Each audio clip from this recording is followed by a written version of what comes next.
Hello everyone and welcome to my channel. Thanks for tuning in. My name is Thomas and today I want to share with you my top 5 designer fragrances list for this coming fall of 2018. So let's dive straight in. The first one on my list is Eau Sauvage Parfum by Christian Dior. This one is the 2017 formulation.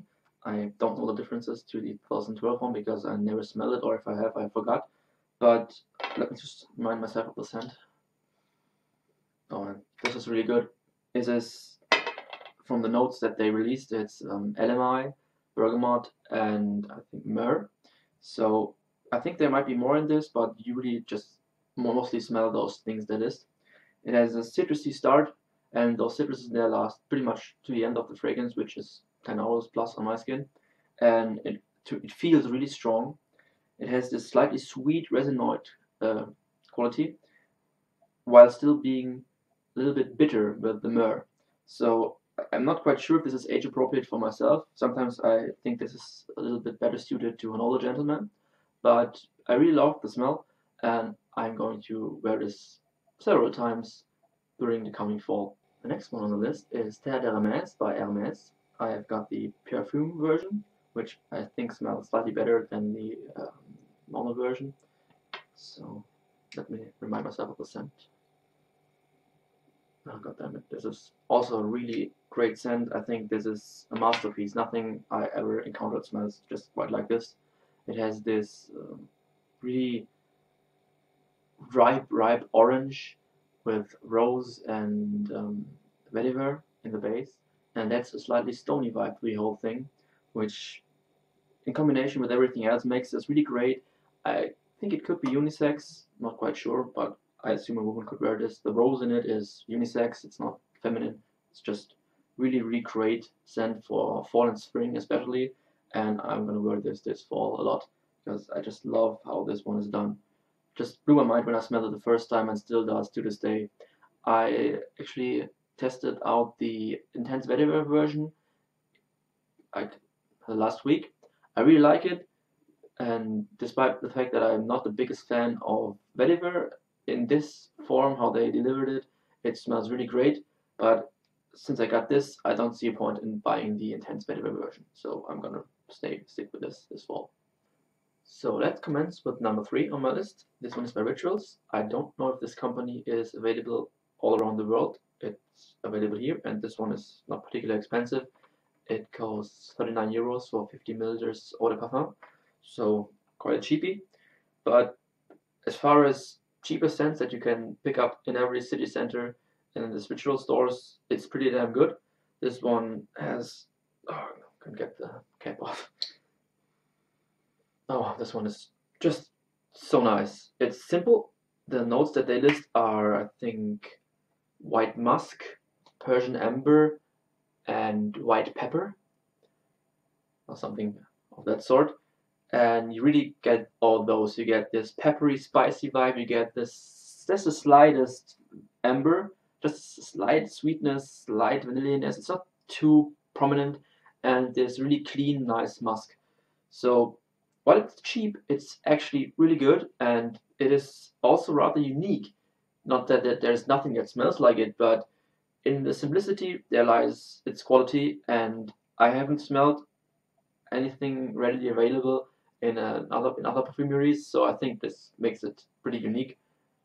And again, for the price, I just can't complain. I love how it smells. I think you can wear it for most occasions, like work. It's not too strong, and it's not too offensive. You couldn't wear it, and just pretty much everything. It might not be strong enough, or it actually might be for parties, but it lacks this sweetness that most club bangers have, that people suggest you wear on a clubbing out night. But just wherever they wear at work and most occasions, like when I go to university, I think this is a great one. And as I said, I just love how it smells. Maybe if you can get your nose on it, it doesn't break the bank. It lasts quite a time. It has good, I think it has good projection. I smelled it on my best friend, which I gifted a sample to, and it smelled even better on him than I think it smells on me. And I could smell it for like an arm's length away. Just good stuff. Working our way to the number 2 on my list, we got Valentino Yomo Intense. I have not worn this particularly often. I think I worn it twice already, just to figure it out, and I think it was a bit too heavy, a bit too dark for those little bit less warm summer days. Because this has, well, it has a certain, well, freshness is the wrong word, but it has clary sage, and that makes it smell a little herbal and not as stuffy. But the base is just really nice vanilla and leather combination that makes this just so lovely, but a little bit stifling in the heat.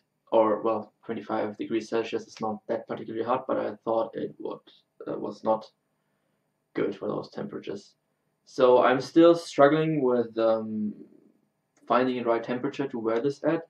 I love the scent in a vacuum. When I smell it on my skin, when I smell it on a strip, just for testing purposes, it is absolutely great. But I think this will be something I wear a lot in the fall.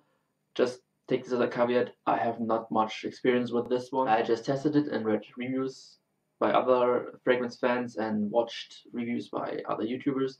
So this one is considered really good, and I can understand why. Just not sure if it is perfect for me. So Valentino Uomo Intense at number 2. So we reached the end of my list. My number 1 is Amen Pure Malt by Mugler. This one is peaty coffee. Oh, you can't smell the mustard there, it's just plastic. Peaty coffee with woody aspects. I don't get much of the whiskey note they advertise for this one. It has a boozy aspect, but well, considering that I drank a few whiskeys in my life and I know how that stuff smells, I can't really find it in here. I do smell a slightly sweet malty part, but as I said, boozy but not high grade real whiskey. But it is still something I love the smell of. Some people say it has a little projection. I have no clue because I do smell it on myself, and it does have slightly above average longevity on myself. The bottle, however, is a pure nightmare. I use, if you can see it, a box cutter to cut out the rubber around the button so I don't strain my index finger too much and can actually press it down all the way. So yeah, if you have this one and don't plan on reselling it, or if you don't care, cut out the rubber so you can actually spray it. Whoever designed this bottle probably deserves to be lashed. Well, as I said, the scent is really great. I'm looking forward to wearing this. I picked it up for really good discounted price because the local perfumery cleared their stock, and or the ones that they didn't sell too well or just had a small number left to make plus room for new stuff. And I'm glad I picked this up for a great price. This is really amazing and well, good stuff. Maybe not too mass appealing.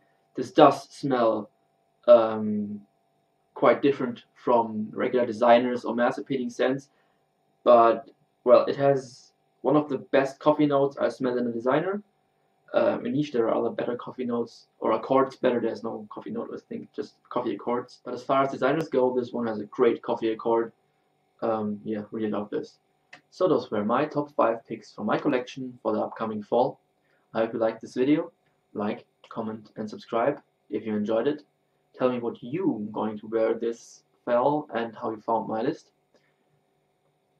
I only did the top 5 because I don't own that many fragrances, and if I release future lists, I don't want to have too much overlap. Next week, I'm going to release my top 5 niche picks from my collection for the upcoming fall. I'm hoping to see you there.